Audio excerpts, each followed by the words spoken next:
a la chance d'accueillir Nicolas Blanchon, donc, qui est juriste et aussi fondateur de la fresque de l'IA.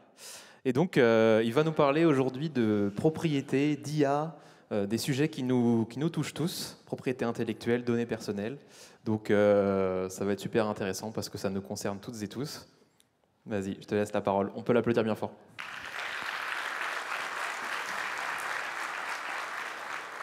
Merci. Alors, on m'entend bien? Oui, c'est bon, c'est parfait.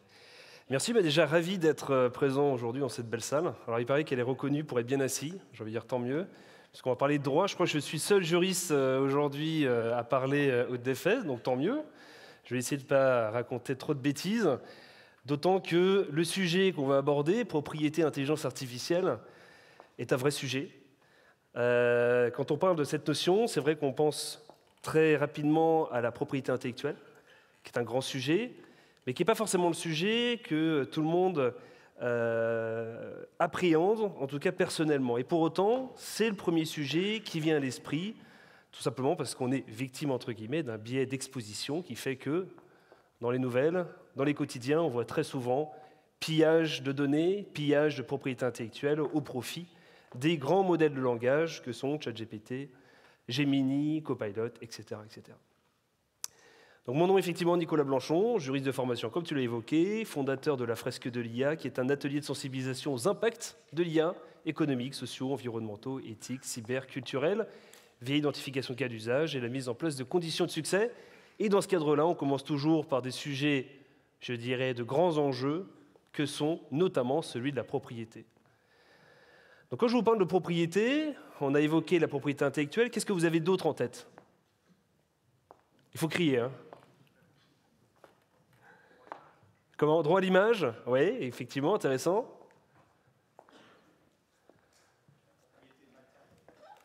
La propriété matérielle? Oui, absolument. Alors là, on va voir que ça va être compliqué de l'évoquer de cette façon-là face à une IA qui est par définition, entre guillemets, immatérielle.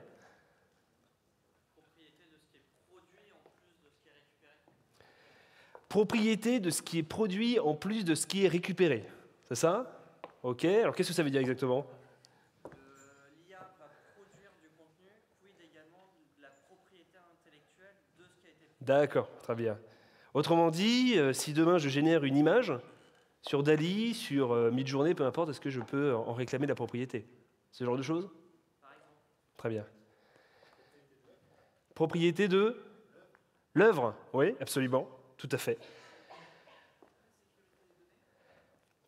Sécurité des données. Données personnelles, c'est ça? Données confidentielles, ce genre de choses. Et alors, pourquoi, selon vous, je parle de droit sacré? Est-ce que vous avez une idée de ce terme? Absolument, d'une certaine façon. Pourquoi je vous pose ces questions? C'est parce qu'aujourd'hui, on est dans un flou juridique autour de la propriété. Il n'y a pas besoin d'être juriste pour le savoir, on le voit. Du coup, on a deux réflexes quand on est face à un flou juridique. Le premier, c'est d'aller voir du côté des droits fondamentaux, absolument, les textes constitutionnels. Vous savez que les textes constitutionnels, la Constitution, la Déclaration des droits de l'homme et des citoyens de 1789, sont les textes les plus importants aujourd'hui dans notre société. C'est-à-dire que c'est même au-dessus de toute réglementation, notamment européenne. Du coup, quand on a une question de cet ordre-là, on se dit, comme la base du droit, ce sont ces textes constitutionnels, on va aller voir de ce côté-là. Et on va essayer de trouver une solution, une réponse. Sauf que le problème, c'est que ces textes, par définition, sont assez généralistes, donc difficiles de s'appliquer directement au sujet particulier qui nous concerne. Le deuxième réflexe, c'est d'aller voir du côté du juge. Tout simplement parce que le juge a ce qu'on appelle la liberté de discrétion, l'intime conviction, ça doit parler à certains, c'est l'actualité en ce moment, mais c'est-à-dire qu'on va lui dire, écoute, tu te débrouilles, parce qu'on n'a pas la réponse, donc tu essayes de récupérer un paquet d'indices, et puis en fonction des indices, tu essayes de trouver une solution. Aujourd'hui, on en est là, sur la notion de propriété, et je ne parle que d'une notion, d'accord? On pourrait parler bien d'autres choses, notamment les liens relatifs aux biais discriminatoires et compagnie, mais aujourd'hui, le droit court en permanence derrière la technologie. Enfin, j'ai évoqué la notion de machine, et non pas que d'intelligence artificielle, de manière générale, parce que ce sujet de la propriété, il se pose depuis bien longtemps que la démocratisation de l'intelligence artificielle à la ChatGPT, Gemini et compagnie. C'est un sujet qu'on a commencé à voir dans les années 2000, quand on a commencé à voir les plateformes web, les réseaux sociaux, quand on a commencé à voir une société parallèle numérique. Je parle bien de société parallèle numérique, pourquoi? Parce que dans nos droits fondamentaux, l'État a une obligation de protéger, de nous protéger, de conserver la sûreté sur le territoire français. Problème, quand on a évoqué ce principe-là, l'ensemble des interactions sociales était d'ordre physique. On était sur le sol, il y avait un problème, quelqu'un tapait quelqu'un d'autre, eh bien, il y avait tout simplement la police qui pouvait intervenir et maîtriser le cas. Ce qu'on a vu émerger dans les années 2000, c'est une société numérique représentée par les plateformes web et les réseaux sociaux. Du jour au lendemain, ce principe de sûreté, défendu par nos textes constitutionnels, n'était plus respecté dans le sens où c'est plus l'État qui a la manette de toutes nos interactions sociales, mais ce sont plutôt des acteurs privés, type Meta et compagnie. Du coup, on est sur un autre droit. Tout simplement aussi parce que, généralement, ces plateformes sont pas européennes, plutôt américaines. Et ils ont des textes différents. Donc c'est un sujet qu'on travaille depuis, je dirais, des années, des dizaines d'années, mais qui est d'autant plus d'actualité avec, évidemment, l'intelligence artificielle. Je vous expose l'article 17, ici. Alors vous allez me dire, il est en train de faire un cours de droit. Bon, c'est un peu le but aussi, hein, c'est quand même voir jusqu'où on va tout de même et avoir des vraies références. Et comme ça permet de répondre, en tout cas de compléter ce qui a été évoqué. L'article 17 se dit de cette façon-là, « La propriété est un droit inviolable et sacré, et nul ne peut en être privé, sauf pour utilité publique, et puis il y a cette idée d'indemnisation. » Problème, inviolable. Très bien. Sauf qu'aujourd'hui, ça paraît compliqué. Je ne vais pas revenir sur les conflits du Times, évidemment, avec OpenAI, mais clairement, on se rend compte que dans les modèles, dans les résultats, des outils d'intelligence artificielle, on retrouve des œuvres qui n'ont pas forcément été mises intentionnellement par leurs auteurs. Il faut savoir que cette propriété, c'est un concept donc, qui date depuis pas mal de temps. Je ne vais pas revenir jusqu'au droit romain, évidemment, mais ceci dit, c'est important. Et puis, il a évolué dans l'époque médiévale, où la propriété était conçue de façon un peu particulière. À l'époque, on s'est dit, il y a un seul propriétaire, c'est le seigneur. Et les paysans qui récoltent du blé ont simplement un droit de jouissance. D'accord ? Donc, c'est-à-dire que le seigneur il pouvait disposer des terres comme il le souhaitait. Du coup, c'est pour ça qu'en 1789, quand il y a eu la Déclaration des droits de l'homme et du citoyen, au moment de la Révolution, on s'est dit, voilà, ça, on ne le souhaite plus. Du coup, on va mettre tout le monde sur un même pied d'égalité, et puis on va se concentrer sur la propriété, on va considérer que c'est un droit sacré et inviolable. Mais on voit qu'il y a clairement un fossé entre la conception de l'époque et la conception d'aujourd'hui. Ce que je vous propose, c'est de voir cette notion de propriété sous 3 prismes. Le premier, on l'a évoqué, c'est dans le cas des données personnelles ou des données confidentielles d'une entreprise. On le cite rarement, alors peut-être parce que la RGPD, vous connaissez tous, le Règlement général de la protection des données, évoque ce sujet quand même déjà depuis pas mal de temps, mais pour autant, on est tous concernés par ce sujet. Il y a effectivement la question de la propriété intellectuelle, sous 2 questions principales. La première question, comment puis-je réellement protéger mon œuvre ? Et deuxième question, puis-je protéger une œuvre purement générée par intelligence artificielle ? Et puis il se pose une question aussi des attributs de la personnalité, du droit à l'image, du droit de la voix aussi. Souvenez-vous, vous l'avez certainement vu passer dans les médias, la voix française de Sylvester Stallone qui a été dupliquée par IA. Et ça a créé un tollé en disant « Mais avons-nous eu l'autorisation de la doublure avant sa mort d'utiliser l'IA ?» et de relancer, par conséquent, le débat sur les attributs de la personnalité.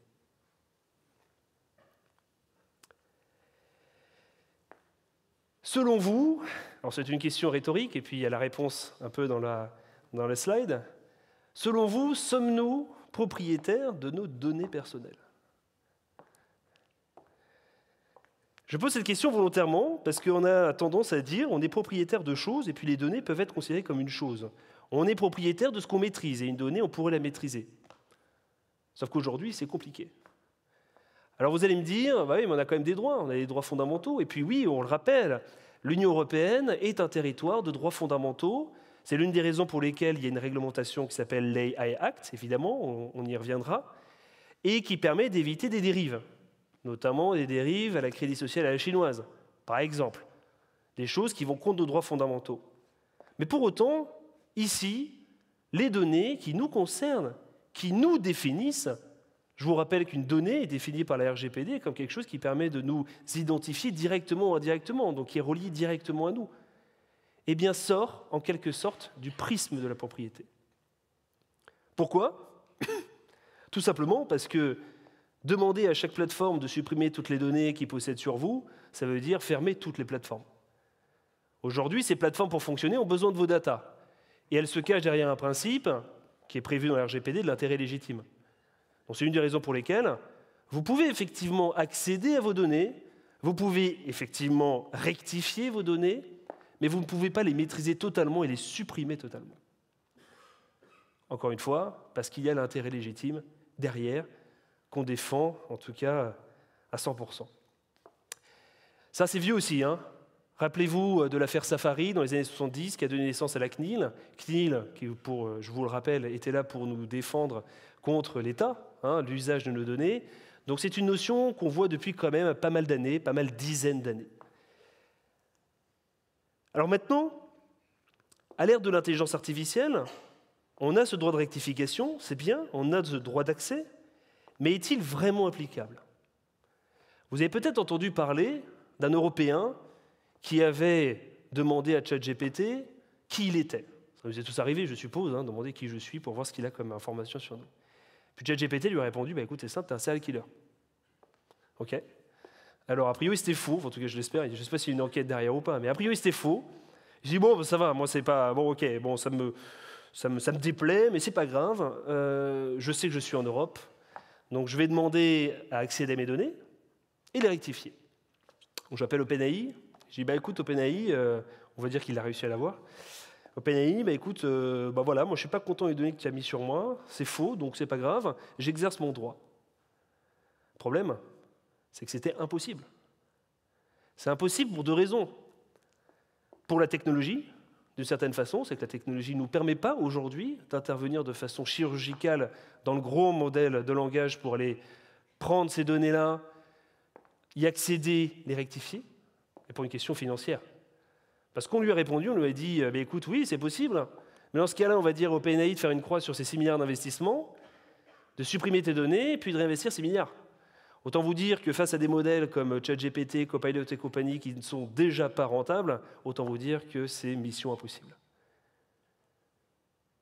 C'est une des raisons pour lesquelles on insiste beaucoup sur la protection de nos données, sur l'anonymisation. Attention à ce que vous mettez dans les modèles. Tout simplement parce qu'aujourd'hui, on le voit, la propriété a perdu du terrain, l'État a perdu du terrain, nos données qui étaient protégées sous forme de jouissance, si je puis dire, perdent du terrain. Donc, que possédons-nous aujourd'hui sur nos données personnelles ?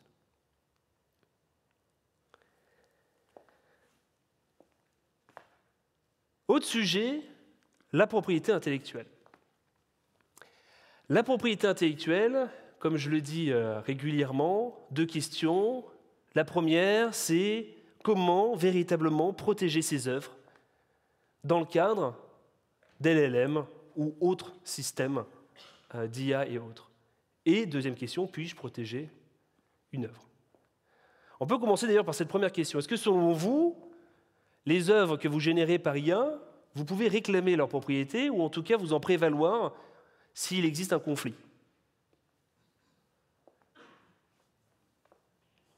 Non. Alors pourquoi non ?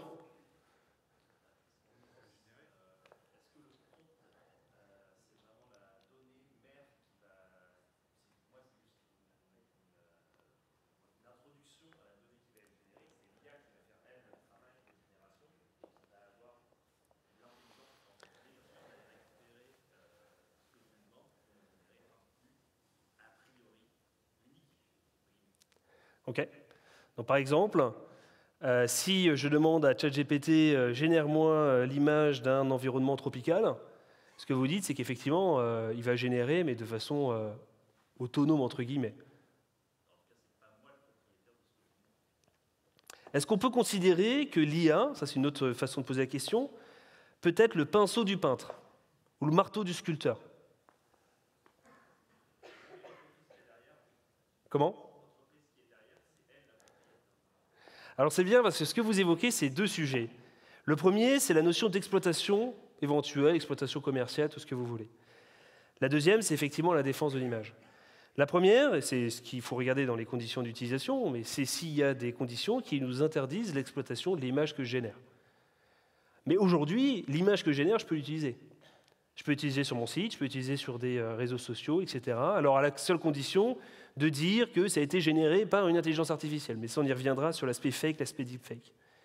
Mais la deuxième question, au-delà de l'exploitation, c'est de se dire, mais demain, si moi je génère une image et que vous la prenez, vous la mettez sur le site, est-ce que je peux aller devant le juge en disant non, mais attendez, ça c'est mon image, donc je réclame des dommages et intérêts de ta part. Et là, ce n'est pas forcément évident, et on a plein, je dirais, d'avis différents de la part de plein de juges européens, internationaux, etc. Tout le monde se penche sur la question. Le juge va regarder déjà s'il y a un caractère original de l'image. Vous connaissez tous peut-être déjà ce terme. Pour défendre une image, il faut qu'elle soit originale. Si c'est une copie d'une autre, ça ne sert à rien, on ne va jamais pouvoir la protéger. Sauf que le problème, c'est que si on se limite à ça, ça veut dire que l'image que je génère par LLM, par définition, elle est originale puisqu'elle est différente. Même si je refais le prompt, l'image sera toujours aussi différente.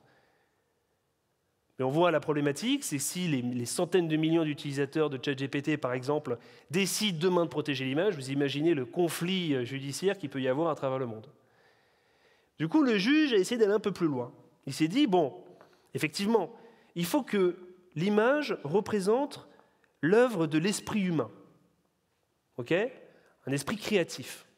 Comment je vais réussir à le définir?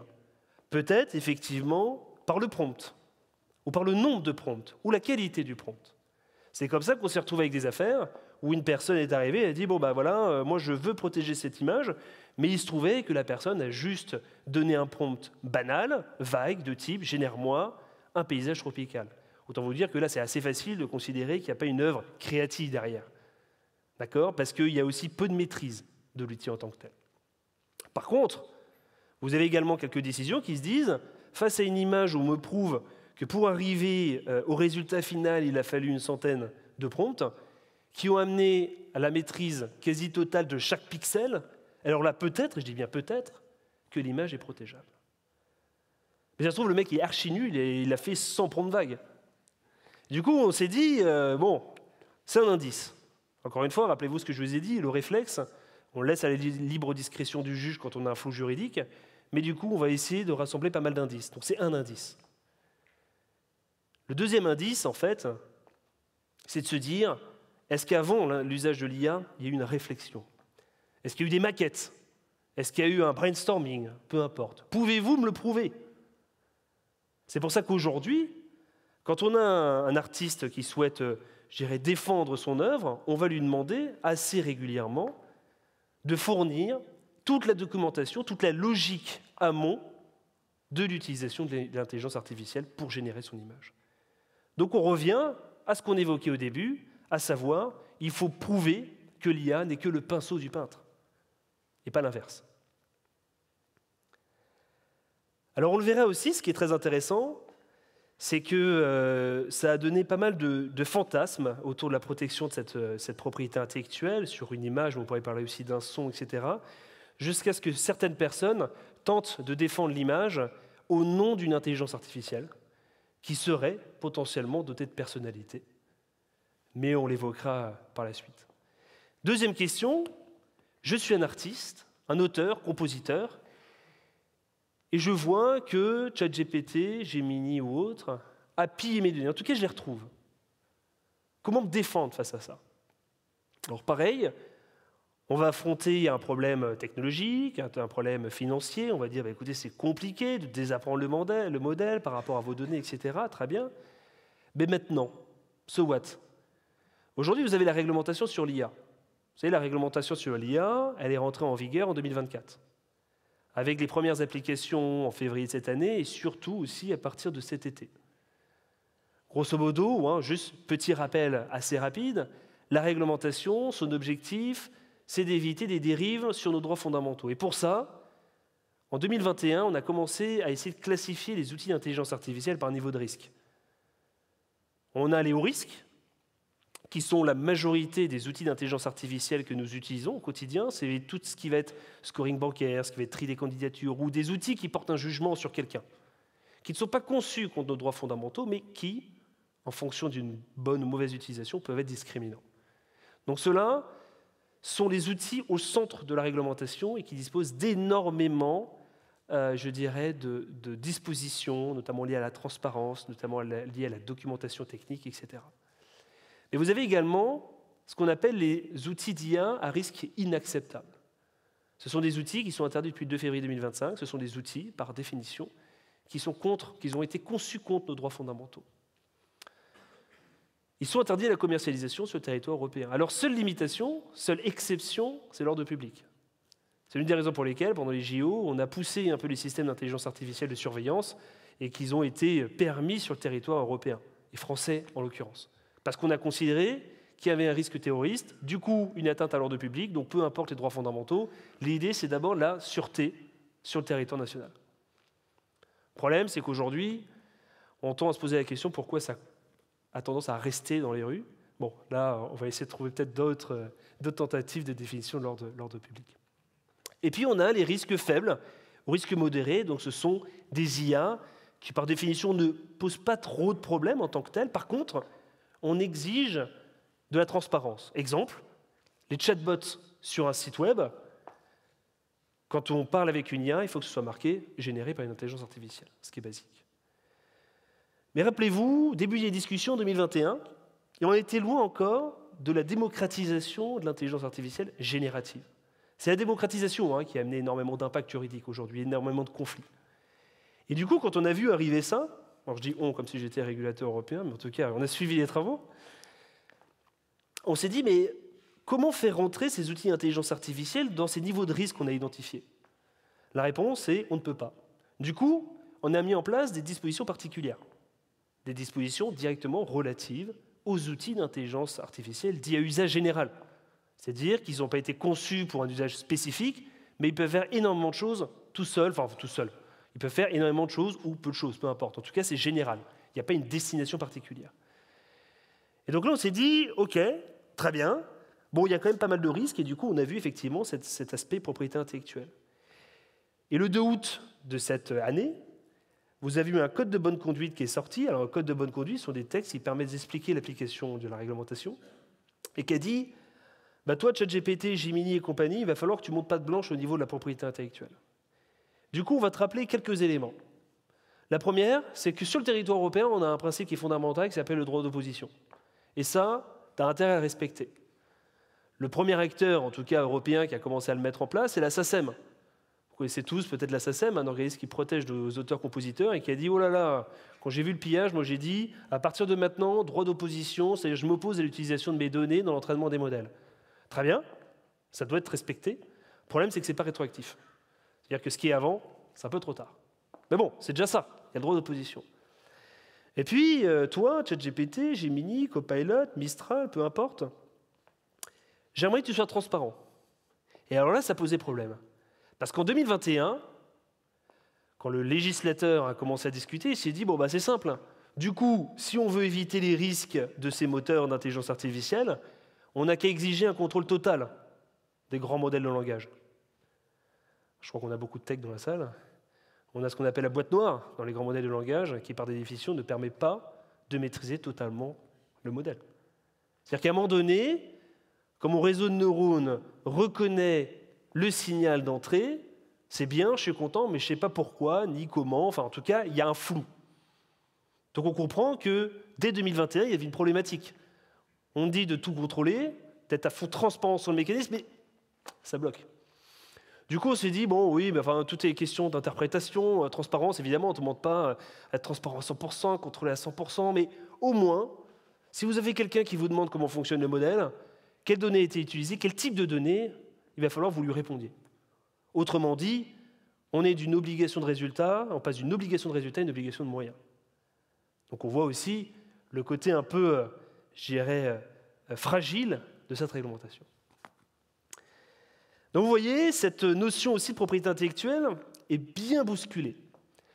Tout simplement parce que, encore une fois, la technologie dépasse ce que nous connaissons, dépasse le droit d'une certaine façon. Enfin, le droit court toujours après la technologie, donc il est difficile aujourd'hui de prouver quoi que ce soit en matière de propriété intellectuelle.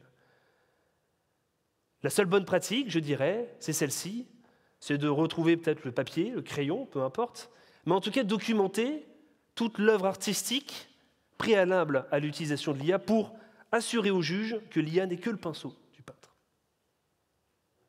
C'est clair pour vous ou pas ces notions? Très bien.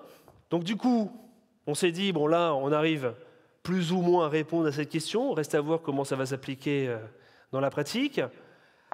Ça tombe bien, on a aussi un principe qu'on appelle de territorialité. Alors vous allez me dire, ça y est, c'est un mot barbare de droit, mais en même temps c'est très important. C'est-à-dire que chaque Européen, chaque citoyen européen est soumis effectivement à la réglementation et puis il peut soumettre aussi les responsables de services technologiques qui œuvrent sur le territoire européen. Donc c'est pour ça que même des OpenAI et des compagnies peuvent être soumis justement à cette réglementation.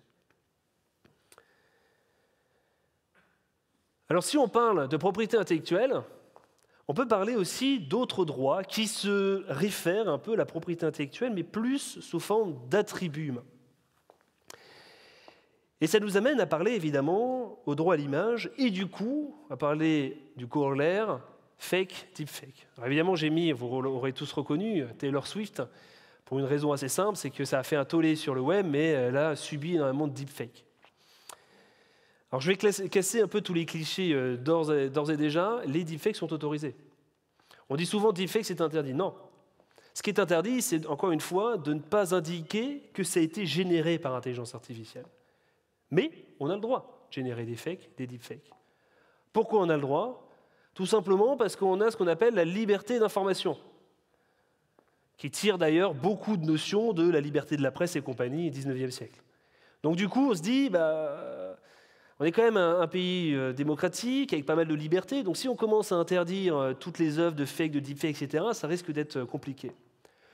De plus, les personnalités publiques, comme Taylor Swift ou nos politiques, ou peu importe, alors j'ai fait le parallèle avec les politiques, même s'il n'y a pas grand parallèle à faire avec Taylor Swift, mais peu importe, en tout cas sur le côté public, n'est-ce pas, ont des dispositions de droit qui sont un peu particulières. C'est-à-dire que vous, effectivement, moi je prends une photo de n'importe qui sans demander son autorisation, je diffuse, vous aurez le droit de me dire « Attends, je ne t'ai pas autorisé, c'est mon image, tu ne fais pas ce que tu veux ».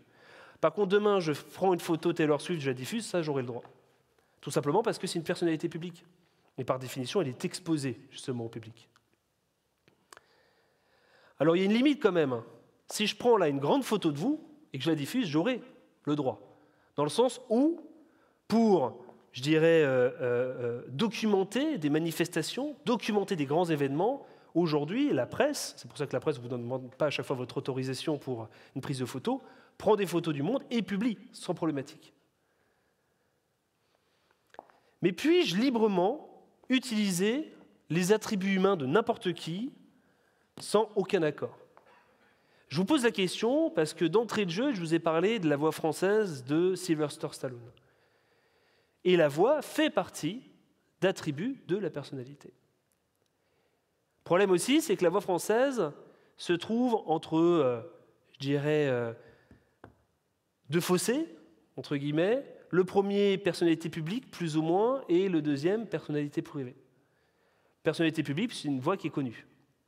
Mais personnalité privée, on ne sait pas exactement à quoi ressemblait la personne, la doublure de Sylvester Stallone. Enfin, sauf s'il y en a certains qui ont en tête la face de cette personne. Puis-je utiliser la voix de n'importe qui quand je le souhaite? Réponse paraît logique, c'est non. Mais si je complexifie un peu la chose, c'est avons-nous le droit d'utiliser la voix de la doublure française de Sylvester Stallone décédé? Autrement dit, est-ce que moi, imaginons je suis le fils de cette personne-là, j'hérite de ce droit à la voix? Pourquoi je vous dis ça? C'est que les attributs humains font partie un peu du patrimoine humain. Et quand on parle de patrimoine, on parle très souvent d'héritage, et du coup d'héritage de transmission. Et là, on s'est retrouvé aussi dans un panier de crabes, si je puis dire, en tout cas une pelote de laine, difficile à démêler. On s'est dit, c'est compliqué quand même.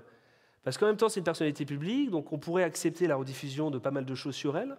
D'un autre côté, c'est une personne qu'on ne connaît pas vraiment, donc en même temps, on ne peut pas vraiment le maîtriser. Et puis, les attributs humains, par définition, sont intuitu personae. Intuitu personae, c'est un mot barbare pour dire qu'ils sont directement liés à la personne. Du coup, on considère aujourd'hui que quand la personne décède, en fait, ses attributs n'appartiennent à personne, puisqu'elle est directement liée à l'identité de la personne. Donc on voit aussi la difficulté liée à ces sujets. Et autant vous dire que d'un point de vue de droit, de conflit juridique quel qu'il soit, peu importe, le rapport à la preuve est extrêmement compliqué.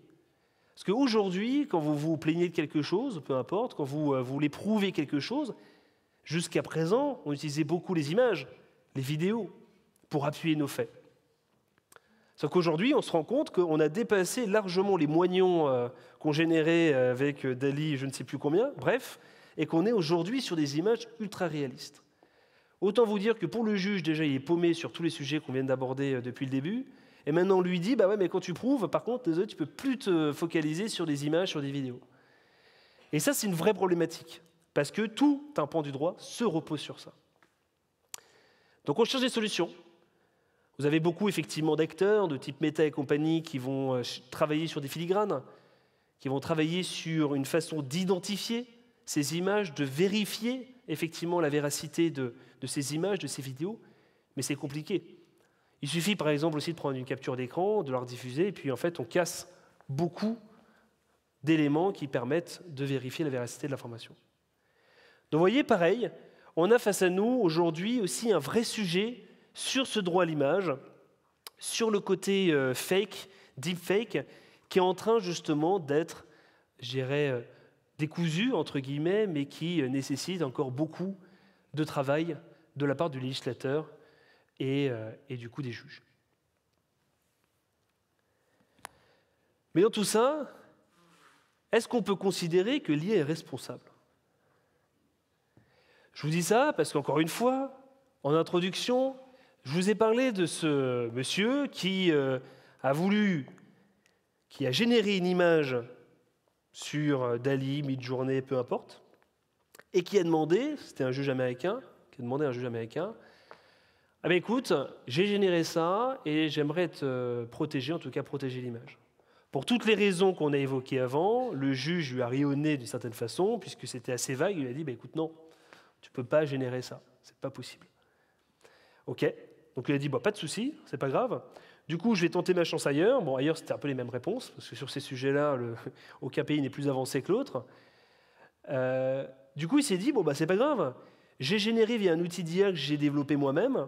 Du coup, bah, je vais demander à l'IA de me représenter. Et je vais demander au juge de protéger l'image au nom de l'intelligence artificielle. Alors ça paraît complètement... je dirais, what the fuck d'une certaine façon, le côté personnalité de l'IA, mais la question se pose. Aujourd'hui, quand on a une problématique, quand on subit un deepfake, quand on subit un vol de propriété intellectuelle, peu importe, à un moment donné, on va chercher à la responsabilité d'une personne. Or, aujourd'hui, dans le droit français, européen, international, on a deux natures de personnalité. La personnalité physique, à savoir nous, et la personnalité morale, à savoir les organisations. Rien d'autre. Les animaux n'ont pas de personnalité en tant que tels. Nous répondons de leurs dommages. C'est la responsabilité du fait des choses. C'est-à-dire qu'on va considérer que j'ai la maîtrise de mon animal, donc s'il mord quelqu'un, ben, je suis responsable. Mais il n'a pas de personnalité. Et il y en a beaucoup qui aujourd'hui se disent, mais est-ce que la solution à tous les problèmes, ce ne serait pas de doter l'IA d'une personnalité ? Problème qu'on voit d'ailleurs beaucoup avec les véhicules autonomes, ça va être déjà, si on lui donne une personnalité, il va falloir se mettre d'accord sur la morale. Dans le sens où, qu'est-ce qui est bien, qu'est-ce qui est mal ? Comment lui donner, je dirais, cette capacité à discerner ce qui est bien et ce qui est mal ? Pourquoi c'est important ? Parce qu'encore une fois, quand on cherche la responsabilité de quelqu'un, on va chercher la responsabilité de quelqu'un qui fait quelque chose de mal. Donc il faut que l'IA soit dotée de ça, qu'elle prenne conscience du bien ou du mal. La deuxième chose, quand on vient chercher votre responsabilité, généralement, on vient chercher des sous, dommages et intérêts. En disant, du coup, tu vois, tu as volé ma propriété intellectuelle, donc non seulement tu n'as plus le droit de l'utiliser, mais en plus de ça, je considère que tu m'as volé plein d'audimat, je dis n'importe quoi, du coup, tu vas me payer des dommages et intérêts. Et dans ce cas-là, comment l'IA, en tant que telle, pourrait payer, je dirais, ces dommages et intérêts? Alors certains me diront, ouais, mais c'est le développeur derrière. Du coup, c'est effectivement l'OpenAI, le Gemini, etc. Mais ce n'est pas aussi simple que ça. Parce que si on remplit la première condition qui est de doter l'IA d'une morale, ça veut dire qu'on va faire en sorte de la doter d'une intentionnalité, c'est-à-dire d'une certaine individualité, donc indépendante de développeurs.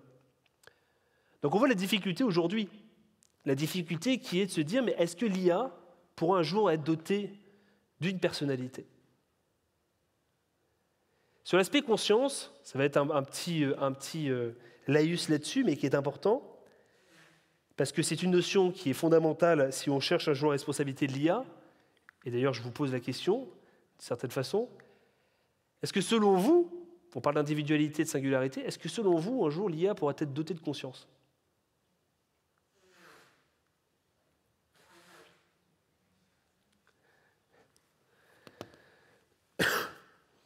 Question pas évidente, évidemment. Qu'est-ce que la conscience, déjà, d'une part? Exactement. C'est la vraie question, c'est de quoi on parle quand on parle de conscience. Je pose cette question, encore une fois, parce que c'est un attribut purement humain et c'est ce qui fait qu'on est responsable ou pas de nos actes. Aujourd'hui, vous avez 3 courants de pensée pour savoir si l'IA sera un jour dotée de conscience et donc potentiellement être responsable de ses actes.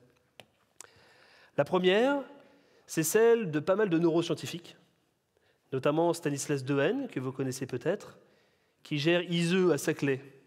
Alors ISE, c'est un gros IRMF, imagerie à résonance magnétique fonctionnelle, enfin un truc barbare pour dire un gros scanner, grosso modo, on met les gens dedans et on peut voir ce qui se passe dans nos cerveaux, qui dit, écoutez, moi je vois que déjà on a 86 milliards de neurones dans nos têtes, je vois aussi que chaque neurone peut avoir entre 2 à 10 000 connexions synaptiques. Donc déjà, je vous laisse faire le calcul. Il n'existe aucun ordinateur sur Terre aussi complexe que n'importe lequel de nos cerveaux.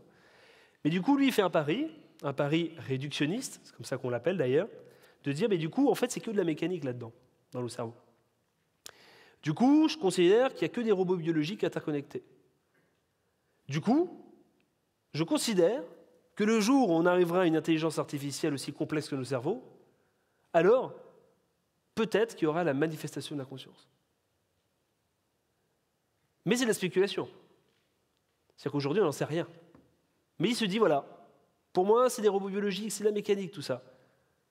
C'est un état émergent. Alors vous en avez d'autres, plutôt philosophiques, comme David Chalmers, ça va peut-être vous parler, un philosophe américain, qui dit, pour moi, l'IA ne sera jamais dotée de conscience. Tout simplement parce que je ne peux pas nier l'effet que ça me fait. Vous savez, cette expérience subjective, j'ose espérer que vous êtes tous conscients d'être présents dans cette salle. Et puis vous ressentez des émotions, ça se trouve là beaucoup d'ennui, j'en sais rien, ou beaucoup d'excitation, au contraire, par rapport à ce que je suis en train de vous raconter. Cet effet-là, c'est difficile à percevoir, et donc beaucoup de philosophes considèrent qu'on ne pourra jamais la dupliquer. Et que jamais l'IA sera dotée de conscience. Et j'ai envie de dire pareil. C'est de la spéculation. On n'en sait rien, c'est un pari. Et donc le troisième mouvement de pensée, entre guillemets, ou de réponse possible, c'est de dire, on n'en sait rien. Et c'est le cas aujourd'hui. Mais j'ai envie de dire, c'est tout comme l'intelligence. Si je vous pose la question, quelle est la définition de l'intelligence pour vous, je peux faire le pari que certains commenceront par me dire, déjà ça dépend de quelle intelligence on parle. Il y a plusieurs formes d'intelligence, l'intelligence émotionnelle, contextuelle, kinesthésique, peu importe. Et là, d'ailleurs, on se mettra d'accord là-dessus. Effectivement, il y a plusieurs formes d'intelligence. Le seul problème, c'est qu'on ne sait pas combien. Il y en a certains qui disent 4, 6, 7, 8, parfois 8,5. Il y a des demi-intelligentes qui existent, mais bref, peu importe. Déjà, on sera d'accord là-dessus. Et moi, je vous répondrai, mais oui, mais c'est bien gentil de me dire ça, mais si je t'avais posé la question, quelle est la définition d'un chat, et que tu m'avais répondu qu'il y a des chats rouges, des chats rouges, roux, gris, noirs, etc., ça ne donne pas pour autant une définition. Alors, je vous aurais dit, ouvrez le dictionnaire, regardez ce qu'on dit dans le dictionnaire, et dans le dictionnaire, on aurait vu, intelligence, c'est la capacité à s'adapter. Et là, je leur ai dit, bon, bah, c'est bien beau tout ça, mais dans ce cas-là, si on limite l'intelligence à la capacité à s'adapter, c'est-à-dire qu'on n'est pas plus intelligent qu'une huître non plus. C'est une huître, ça sait très bien s'adapter dans son environnement, le degré de sel dans l'eau, etc. Et puis pareil, pour les grandes forêts. Vous boutez le feu d'un côté de la forêt, les arbres qui prennent feu arrivent à transmettre l'information par le tissu racinaire de l'autre côté de la forêt, pour que les arbres de l'autre côté puissent se préparer à l'arrivée du feu. C'est une capacité de s'adapter. Certains me diront, bah ouais, non mais attends, de toute façon c'est très clair, moi j'en ai testé un hier, c'est le QI tout ça en fait. Qui n'a jamais été, vous savez, tenté devant une pop-up, dire, voilà, êtes-vous plus intelligent que la moyenne? Du coup vous allez dessus, et en fonction du résultat, vous prêtez beaucoup de crédit ou pas aux résultats, n'est-ce pas? Bref, et bien là on est dans un biais collectif total. Un biais collectif hérité du début du XXe, où on s'est dit, bon, bah, l'école est obligatoire, maintenant il va falloir vérifier que les élèves soient en capacité de réussir leurs études. Du coup, pour ça, on va créer un modèle mathématique, logico-mathématique, qui s'appelle le QI, inventé par Binet, et on va essayer de mesurer tout ça. Mais vous voyez bien le problème, hein, c'est que même là-dessus, on n'a pas de définition. En tout cas, c'est l'outil de mesure qui donne la définition de ce qui mesure. Vous voyez, c'est un peu le serpent qui se mord la queue. Donc nous, on a vite fait abandonner. Le problème, c'est que les Américains ont repris, ils l'ont globalisé. Donc aujourd'hui, ça reste une référence, le QI. Mais on voit bien que c'est limitant. Tout ça pour dire quoi aussi? C'est que sur la notion d'intelligence, il n'y a pas de consensus aujourd'hui scientifique sur le mot intelligence. Le consensus serait peut-être sur le mot artificiel, mais pas intelligence en tant que telle. Donc avant de se poser les questions, est-ce que l'intelligence artificielle est vraiment intelligente? Peut-être pourrions-nous nous poser la question de savoir qu'est-ce que l'intelligence. Je vois certains me dire, bah oui, mais attends, l'intelligence c'est l'information, hein, c'est un faux ami comme chez les Britanniques et compagnie. Oui, c'est vrai, c'est effectivement la notion d'intelligence comme la CIA. Mais quand on a souhaité poser la vision de l'intelligence artificielle en 1956 à la conférence de Dartmouth, que vous connaissez peut-être, hein, c'est à ce moment-là où on a vraiment posé les termes intelligence artificielle et la vision, on s'est dit l'objectif c'est de dupliquer le cerveau humain. Donc il y avait bien le côté cognitif, being smart, pas que la notion d'intelligence au niveau information. Et tout ça nous mène aussi à une notion fondamentale qui est comment prenons-nous nos décisions. J'évoque ça parce qu'encore une fois, pour déclarer une IA responsable, dotée de personnalité, il faut que cette dernière prenne une décision en autonomie. Si je vous pose la question, combien font 2 x 3 ? Il n'y a pas de piège. Ça fait à peu près 6. Si je vous pose maintenant la question, combien font racine cubique de 368 627 divisé par 2/5 ? 6. Nous avons des génies dans la salle. C'est une illustration de comment nous prenons nos décisions. Dans la première catégorie, combien font 2 x 3 ? C'est ce qui relève plus des heuristiques.